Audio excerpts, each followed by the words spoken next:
Olá pessoal, um abraço especial aos alunos, aos acadêmicos do curso de Direito da UNOESC, campus de São Miguel do Oeste e eventualmente a quem mais estiver participando, me assistindo nesse momento, tá? Para quem não me conhece, o meu nome é Edenilza Gobo, eu sou professora do curso de Direito da UNOESC, campus de São Miguel do Oeste. Já atuei no campus de Pinhalzinho também e sou professora das disciplinas de algumas áreas do direito civil, em especial direito de família, direito das sucessões, professora do estágio e também sou advogada, sócia do escritório Gobo Piquete Cúnico Advogados Associados. Bom, a convite do professor Peterson, então, que é o coordenador do curso de Direito, eu estou aqui para tratar de algum assunto que está tendo algum reflexo, né? Alguma mudança por conta do momento que nós estamos vivenciando, que é o que nós estamos chamando de pandemia pelo Covid-19.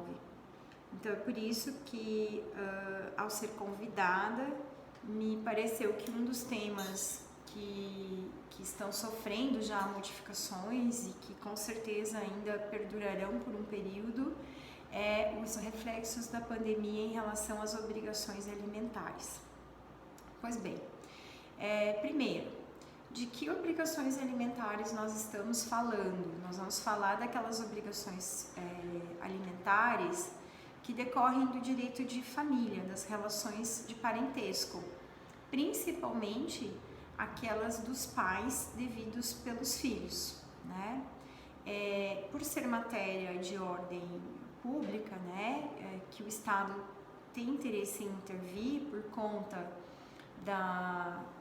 do interesse de incapazes, né, os filhos menores de idade, em geral, a obrigação alimentar ela é estabelecida através de um acordo escrito, homologado judicialmente, né, ou assinado por duas testemunhas, né, preferencialmente quando se trata de filho menor de idade homologado judicialmente, ou quando não há acordo, é através de uma sentença condenatória, em que o juiz arbitra qual é o valor a ser pago pelos pais aos filhos.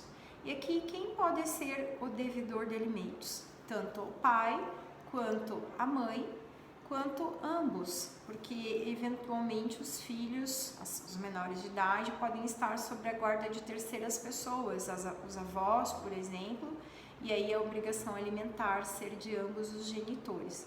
Então, apenas para situar, né, qual é o nosso objetivo? É tratar de que implicações esse período em que nós estamos vivendo, que implicações decorrem desse período em que nós estamos vivendo na pandemia, nesse tipo de obrigação alimentar, na obrigação alimentar dos pais aos filhos menores de idade. Muito bem, a partir do momento então que nós contextualizamos qual é o nosso foco, o nosso objetivo, a primeira coisa que eu quero abordar em relação à obrigação alimentar é a possibilidade de um pedido de alteração do valor já determinado judicialmente, seja por acordo entre as partes, seja por condenação judicial. Por que isso? E com relação a isso, nós inclusive já temos uma previsão legal que regulamenta essa hipótese. Essa regulamentação legal está lá no artigo 1699 do Código Civil, que diz que se fixados os alimentos sobrevier mudança na situação financeira de quem os supre, né, de quem paga, ou na de quem os recebe, poderá o interessado reclamar ao juiz exoneração, redução ou majoração dos alimentos.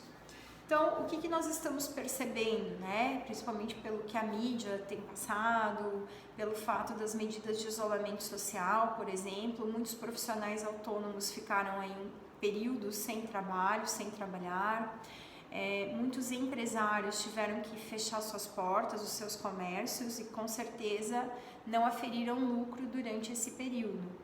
Então, fica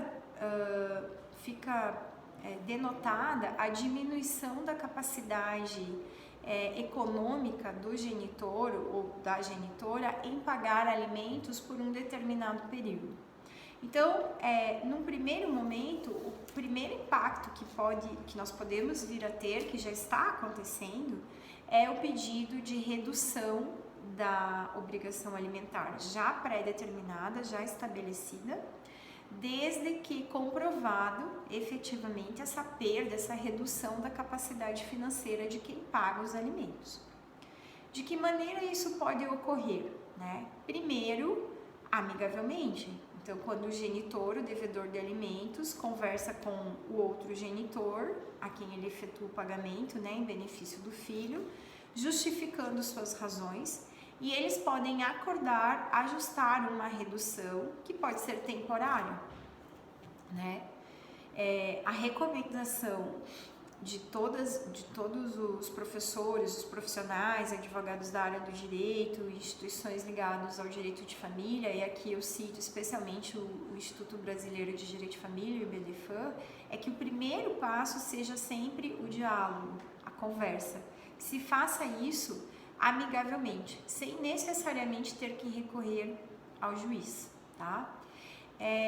Até porque, embora eventualmente isso não seja ajustado com uma homologação judicial, creio eu que deve-se dar valor ao acordo que é firmado por e-mail, por mensagem de WhatsApp, enfim, considerando que agora nós estamos vivendo um tempo de isolamento social, então nós precisamos flexibilizar as formalidades necessárias aos acordos judiciais, aos acordos que num primeiro momento necessariamente deveriam ser feitos judicialmente, tá?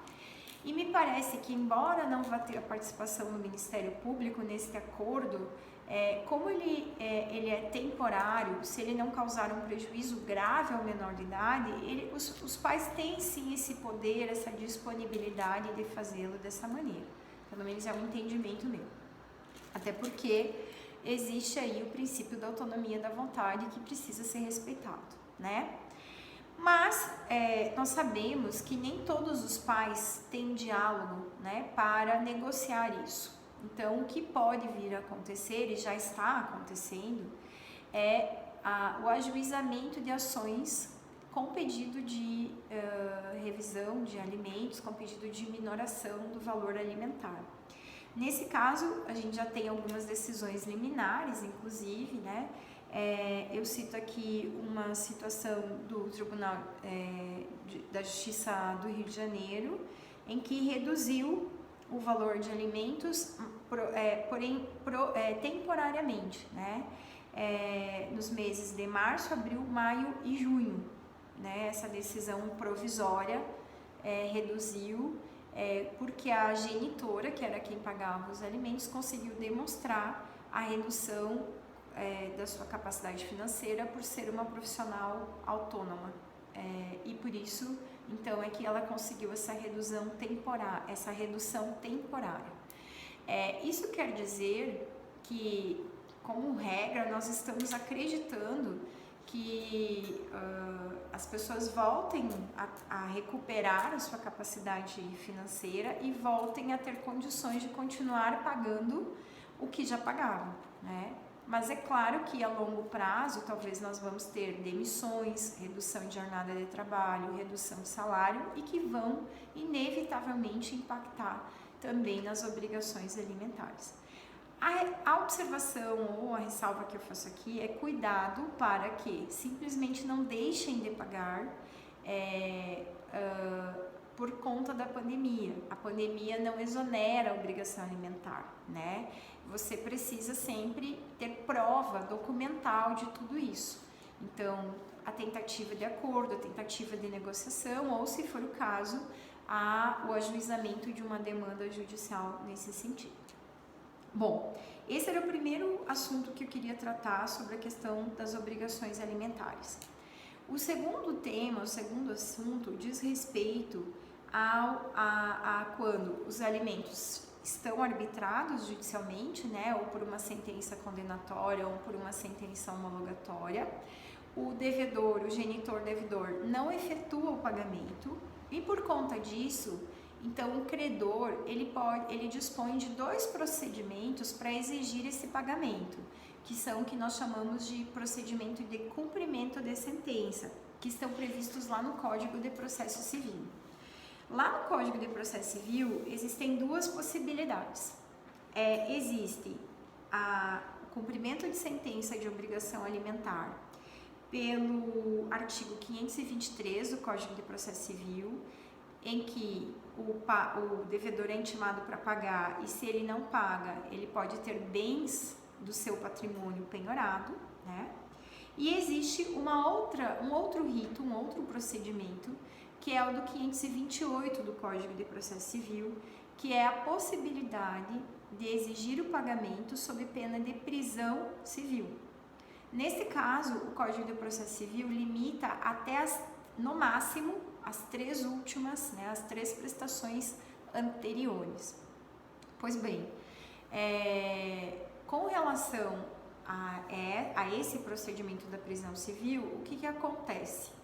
Desde o final do mês de março, quando iniciou-se as medidas de isolamento social, o STF acatou um pedido da Defensoria Pública da União e determinou que todas as prisões civis por dívida de alimentos fossem convertidas em prisão domiciliar. E as regras da prisão domiciliar devem ser decididas por cada juiz de direito, né, competente por cada processo de cumprimento de sentença. Então, o que acontece? A prisão civil, sem sombra de dúvida, é uma medida coercitiva que tem um grande poder, um grande efeito, porque muitas vezes os pais não pagam, mas quando bate um mandado de prisão na sua porta, o oficial de justiça para cumprir, o dinheiro aparece, ele dá um jeito de pagar justamente para evitar a prisão civil. Só que o que acontece agora? Essa prisão não vai mais ser uma prisão a ser cumprida lá numa unidade prisional. Ela vai ser uma prisão, mas para ser cumprida em regime domiciliar, em casa. E nós sabemos, né, todo mundo sabe, que todos nós estamos quase que em regime de prisão domiciliar, né? Porque nós não estamos podendo sair de casa livremente, né? Ou, nas poucas vezes em que podemos sair, devemos ter determinados cuidados com relação a isso. Então, provavelmente o que vai acontecer é que essa medida coercitiva, a prisão domiciliar, ela vai ser inócua. O pai, o genitor, não vai se sentir obrigado a pagar, ele vai cumprir a prisão domiciliar em relação à dívida alimentar que ele tem. Bom, isso não significa que o filho perdeu o direito de exigir o pagamento. Não, ele vai poder pedir a conversão desse pedido, né? E ele não precisa nem esperar passar o prazo da prisão domiciliar, no meu ponto de vista, né? Já pode pedir a conversão em penhora de bens, né? E aí, se esse devedor tiver bens no nome, valores em banco, veículos, lembrando que aqui a impenhorabilidade não é uma alegação aceita, né, por força da Lei 8.009, então ele consegue satisfazer o seu crédito, o filho, o credor de alimentos, por força do rito do 523 e não o da prisão civil. Inclusive, nesse sentido, pessoal, o Senado aprovou um projeto de lei 1179, que está sendo nominado, que trata de um regime jurídico emergencial e transitório para as relações de direito privado em tempos de pandemia pelo Covid-19, e lá num dos seus dispositivos de lei, hoje esse projeto de lei está sendo analisado pela Câmara dos Deputados, confirma essa medida, torna lei, né, o que hoje está ocorrendo, a prisão domiciliar, a prisão civil por dívida de alimentos convertida em prisão domiciliar está em vigor por força de uma decisão judicial do STF. O projeto de lei quer tornar isso lei, né? Uma lei também transitória, que vai valer só para esse período de isolamento. E no texto original, no texto que já foi aprovado no Senado, essa prisão domiciliar para dívidas alimentares seria até final de outubro, até 30 de outubro de 2020. Bom, resumindo, né, turma, assim como em diversos outros ramos do direito, no direito do trabalho, no direito penal, né, no processo penal, no direito civil, no direito empresarial, o direito de família também está sendo afetado por este momento, né, a pandemia pelo Covid-19 que nós estamos vivenciando. Não só as relações alimentares, né, as obrigações alimentares, mas também a gente tem implicações na questão relativa ao direito à convivência familiar, à alienação parental e tantos outros temas. O que é certo, né, nós não podemos prever o futuro. Nós estamos tentando aprender a conviver e resolver conflitos no momento presente, no momento atual. E é provável que o que nós estamos vivendo agora, neste ano, nesse período de 2020, tenha reflexos não somente agora, e sim também a longo prazo. É provável aí que muitos de vocês vão ter tempo de concluir a faculdade, vão formar, vão escolher uma carreira jurídica como advogado, promotor, juiz, delegado e vão estar ainda trabalhando em processos, em procedimentos que tratem desse período, dessa época. E é a forma como nós, da área jurídica, iremos conduzir, iremos trabalhar, que vai certamente trazer as melhores respostas, né? As respostas mais eficazes e menos, que não tragam prejuízo, né? Principalmente aqui para os menores de idade, que é quem deve ser protegida. Esse era o meu recado, essa era a minha fala. Eu agradeço muito a oportunidade, agradeço muito o fato de você ter escolhido essa conversa, né? Essa fala para ouvir, para ter me ouvido. E eu fico à disposição de vocês para questionamentos através do meu e-mail institucional, né? É edenilza.gobo, com 2 Bs, GOBBO, @unoesc.edu.br, que é o canal de comunicação que nós temos aí pela universidade, além, é claro, das redes sociais também, tá? Vocês podem me procurar lá no Instagram e no Facebook e, à medida do possível, conforme eu for recebendo as perguntas e estiver ao meu alcance, que certamente eu responderei às dúvidas de vocês. Um abraço, turma, e reflitam sobre o que nós conversamos. E, inclusive, se você tiver alguma opinião diferente daquela que eu expus aqui, compartilha comigo, tá? Essa é a intenção, é isso que nós estamos vivenciando agora, buscando respostas para o que nós estamos, para esses novos desafios que estão sendo colocados aí.